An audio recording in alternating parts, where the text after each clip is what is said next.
today we're showing our mobile robots. We design and manufacture our own robots. We develop them from scratch to actually implement them in different use cases. And because we develop them from scratch, they're very open and modular. And we decided, well, if we can use this openness, researchers should do this as well.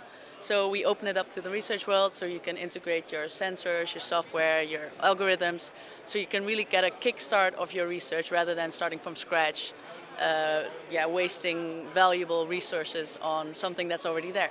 So we are showing our Archimedes drive, which is a very novel speed reducer technology, purely based on traction, and that way we can be around 5 times more accurate than current technology systems.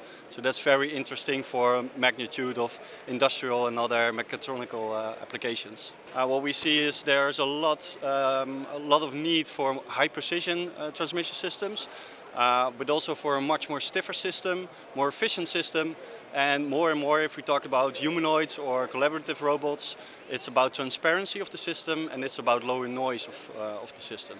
And that's what we definitely can offer. A really nice example is, for example, we used our drones, so we have driving and flying robots, and one of our drones is actually being used in agricultural fields or multiple agricultural use cases, where one of them is really nice.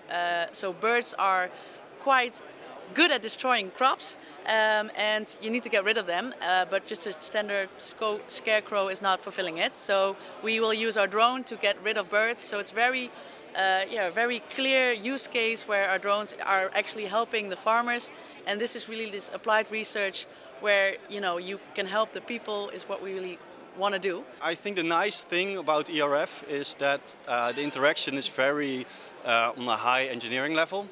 So it's not your standard trade show, let's say, where we have to explain what a gearbox is.